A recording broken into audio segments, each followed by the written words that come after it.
Hello everyone and welcome back to another episode of the Solo Leveling Review. We are on chapter 130 now, and we are coming off of a really big episode from last week where Jinwoo re-entered the temple. He finds the architect of the system, he has a big fight, and now he was going through memories of the Shadow Monarch. A bunch of S rank and A rank hunters have entered the temple to try and save him, and that's what we pick off. So we pick off with the architect, and he finds that Ha-En is quite interesting. You know, he finds her her attacks and everything, you know, really interesting. So they have like a bit of like, you know, a back and forth with them fighting. I mean, obviously she's no match for him because, you know, he's way stronger. And he just kind of starts taunting her, like, you know, well, everything you're doing, it's not gonna matter. You're gonna die. You're all gonna die. Like, you're all stupid. I control everything. What do you have? And, you know, she tries again to rush in there, wake up Jinwoo, because that's their plan, you know, because they all know we can't win this, so we'll wake up Jinwoo. So she tries to go in there, and, again, the architect stops her, and the architect's like, you know, like he spots the shadow that is on her because, you know, Jinwoo had a shadow attached to her to, you know, keep an eye out. And he's like, oh, you've got a shadow. That's interesting. The shadow can't come out because of the rules that are implemented that, you know, Jinwoo can't use shadows. So the shadow's just kind of stuck there. But the architect's like, oh, so what is your relationship with Jinwoo if, you know, he placed a shadow on you? And Cha responds with a friend. She's like, I'm his friend, and I've come here to rescue him. Ah, and the architect's like, oh, okay. Well, since you're a friend, I'll give you this. I will let you witness the greatest monarch, the Shadow Monarch, descend upon the earth. You can witness this glorious moment, but all of your quote-unquote friends that you brought, yeah, they gonna die. They're gonna die. But you can be here to witness it before the Shadow Monarch probably inevitably kills you. However, someone tells him that ain't happening, and the architect turns around, gets a huge punch in the freaking, like, cheek, and it, like, bursts, like, his mouth is now freaking broken. Because Jinwoo's woken up and punched the crap out of him, and it's a cool freaking shot here. Him just punching the architect. Really freaking cool. So Jinwoo is, like, you know, standing over the architect. He's gotten beat. We can see again here a shot of the architect, like, you know, just destroyed, and he's like, what? How are you still here? Why are you not the architect? You're not. He's like, why are you not the Shadow Monarch? You're not the Shadow Monarch. Because the Shadow Monarch was supposed to have taken over you. How are you still here? And he says, especially concerned, you know, about that because of the black heart, which we mentioned last episode. There's now another heart in Jinwoo's chest, which belongs to the Shadow Monarch. So he's like, with that activated, how are you still here? Right? And Jinwoo gets a new title. It's called Demon Hunter, and it says, you have recovered your memories of defeating the King of Demons, Baron the Sovereign of the White Flames. The immense power accepted you as its owner. So there we go. And he has plus 100,000 mana because of it. That is awesome. Jinwoo then starts asking a bunch of questions to the architect. He's like, what exactly is a player? Because you said you were against me being one. What were you planning to do with me? The architect doesn't answer. Instead, in his own mind, he starts freaking out, going like, you know, like, how dare you, Shadow Monarch? None of the other monarchs are going to let this happen. And Jinwoo summons 4 daggers that come out of tiny portals and, like, aims them at the architect. And the architect's like, dude, man, you know, like, what are you doing? I'm the architect of the system. So then he has all the other statues, because obviously the S-rank hunters are fighting all of his statues, and he has all the other statues that he hadn't used before. They start waking up, and they start advancing in on everyone.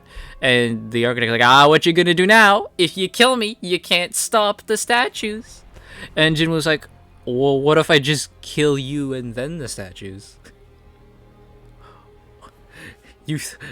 How about I reverse Uno card this? What if I just kill you?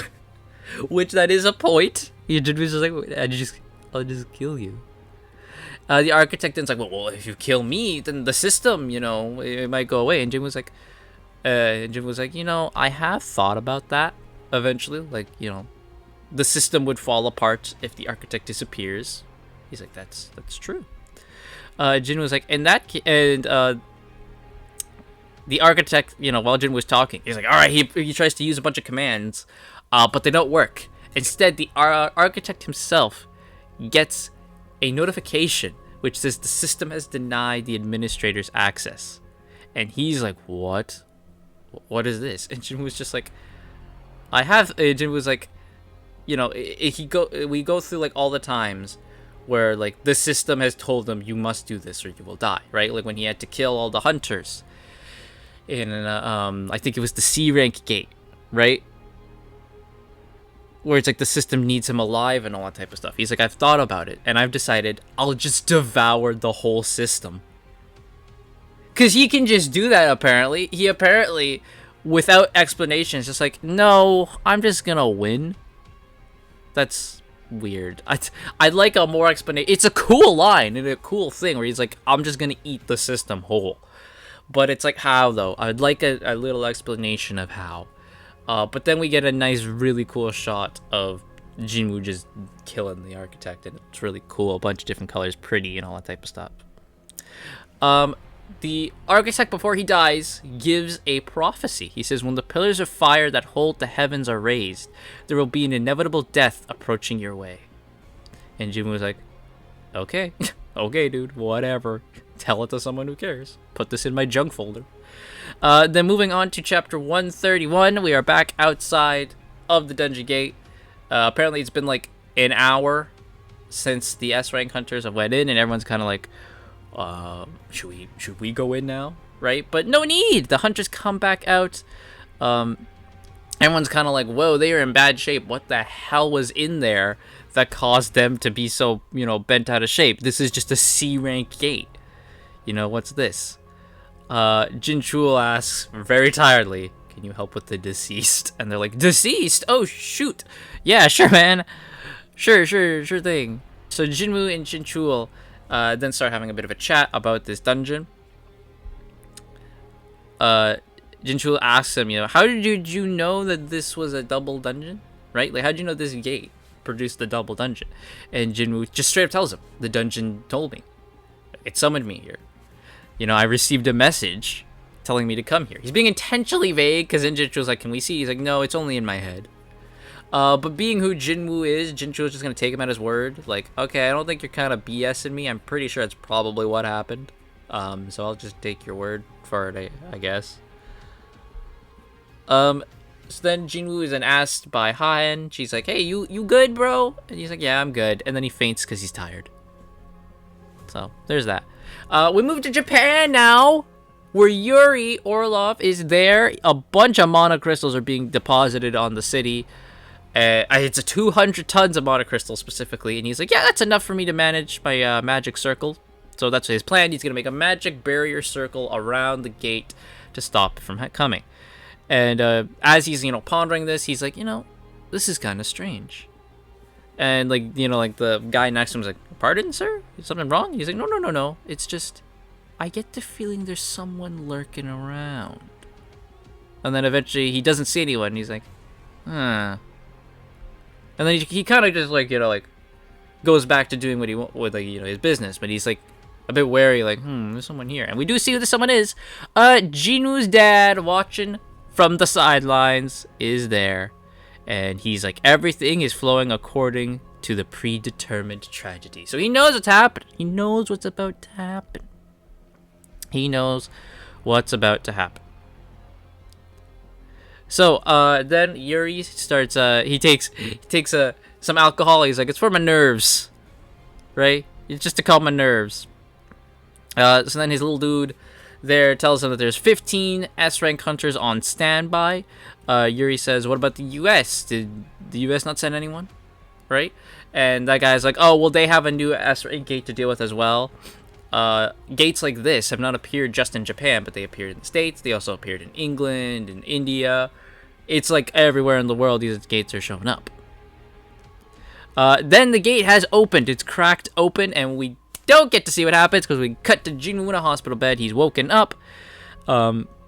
Jinho's there, and Jinho's just like, like, oh my god, thank goodness you're awake and all that type of stuff. Oh my god, you've been asleep for 3 days. And she was like, three days? Whoa. And he goes, wait, if I've been asleep for 3 days, what happened to the gate in Japan? And Jinho's like, well, so then we cut and see that who exited the gate, was a bunch of giants. Who are normally seen as top-tier A-rank gate monsters. And they're like, and everyone's freaking out, like, oh my god, wow, those guys are coming out, we're in trouble. And Yuri's just like, whatever. And he uses his powers to use the mana crystals to make a barrier, and he's like, ha, get out of that, suckers, you can't do anything. But they can, and they easily break through his barrier, and Yuri dies. A giant picked him up and ate him. Well, that's one way to die, I guess. Sorry, Yuri. Then we see Jinho's dad waking up from, being asleep on his desk. And he asks his assistant, how long was I asleep? His assistant said, you were asleep for 23 hours and 46 minutes. We were ready to take you to the hospital if you didn't wake up after 24 hours, just like you requested. So this happens a lot. His assistant that told him, all right, there's things I must inform you of. One of them is that a patient has gained consciousness from the internal slumber. And, Gino's dad's like, whoa, what? And his assistant's like, yes, that patient is Sun Jinwoo's mother. And the dad's like, oh, does this mean Sun Jinwoo can cure eternal slumber? We then cut to see Jinwoo watching the Japan raid that happened, like on the TV at his house. He's catching up. And he's thinking, he's like, at this rate, that gate in Japan, it's pretty bad. It's maybe Jeju Island territory. The whole of Asia could be in danger. Maybe I should go and help. And just as he's thinking that, a little voice tells him, don't go. And he turns, and there's Jinna. And she is, like, shot. Dude, like, she is, like, freaking, like, in a depression at this point. And she said, you're about to leave. Don't go. And you see her face, and she's, like, just broken and tired. And you're like, oh, Jinna. So, obviously, she's suffering from, like, some, I guess, I wouldn't say PTSD, but she's definitely suffering from, like, after what happened at her school, right? She was in a near-death experience, almost died. This makes total sense that she's in like a bit of a depression. And Jinwoo, not being Den's protagonist, is like, yeah, my sister needs me. So he's like, don't worry, I'm not going anywhere. I'm working too hard. I'm gonna rest. Don't worry. And he just like head pats her. Then he goes out to a park and he talks to Beru. And he asks, how's Jinna doing? And Beru's like, there's something odd. She's behaving normally. And Jinwoo actually gives us some lore, and he says she has never stopped him from going to a raid once. The only time was his first ever raid. But ever since then, she's never tried to stop him. This was like the second time she tried to stop him from going on a raid. So a car pulls up, and it's Jinho's dad, who is Myung-han. That's his name. Thank you. I don't want to just call him Jinho's dad. He slides Jinwoo a check, a blank check, just across the table. And Jinwoo's like, what are you trying to buy for me? And he just comes out and says, I suffer from the same illness your mother has. And Jinwoo's like, is Jinho aware? And he says, excluding my physician, only 3 people know. Me, my wife, and my secretary. And he says, while searching for a cure everywhere, I found the only person in this world that has ever recovered from this illness is your mother, and I don't think that's a coincidence. So what I want is the truth. If you help me, I will never forget your kindness. So he's asking Jinwoo, do you know how to cure eternal slumber? And if you do, can you please cure me? So Jinwoo is just, he's pondering about it. He's like, I have to make a choice today. And not just a choice about this, but a choice about whether I go to Japan, which is what chapter 133 also deals with. And again, speaking of that, we start 133 with Jinho yelling at Jinwoo. He's like, you want to go to Japan? Did you not see the news? This is very different from Jeju Island. And Jinwoo's like, well, if I do this, then, you know, the Ajin Guild will become recognized by the whole world. Right? And then Jinho's like, well, if you're going to go, if you're dead set on doing this, I'm going to come with you. And Jinwoo's like, huh? And Jinwoo's like, have you noticed a similarity between the Red Gate, Jeju Island, and now that double dungeon? And Jinwoo's like, no. And Jinwoo's like, I'm not there. I'm not in any of the articles about them. And Jinwoo's like, oh, okay. And Jinwoo's like, you were like dead set against going, so why are you coming now? You know, bar this stupid reason, why are you actually coming now? And Jinho's like, well, I trust you, so if you think it's safe for you to go, then that must mean it's safe for me. And Jinwoo just laughs and goes, I was just joking. You should go home. He ain't joking. He's still very much thinking about what to do. So while he's thinking, he heads on home. He starts to have dinner with his mom. And he thinks back to the conversation he had with Jinho's dad, where he declined the offer of money. And he said, I don't know it. I don't know the secret to eternal slumber. If I did you really think I wouldn't have revealed it to earn from it already? And he says, I'm sorry.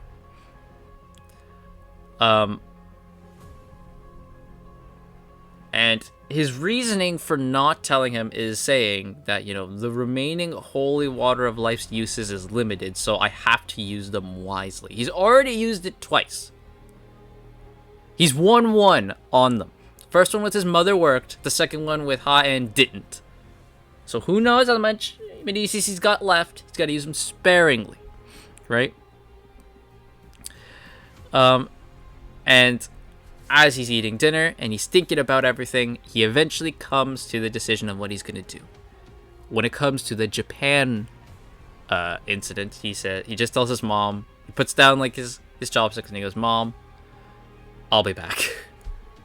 And his mom doesn't look at him and just says, your dad used to run away during meals when someone needed him, so I'll help you pack after you finish your food.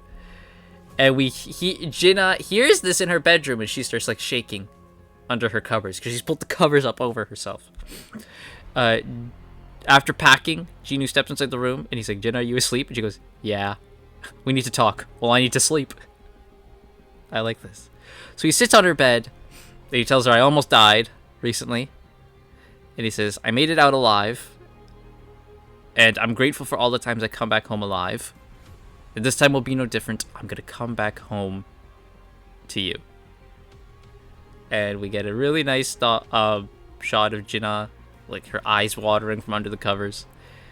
And she says, you would have left for this anyway. He's like, yes, but I'll be back. And he says, no matter the distance, I'll protect you. Which is really, really nice.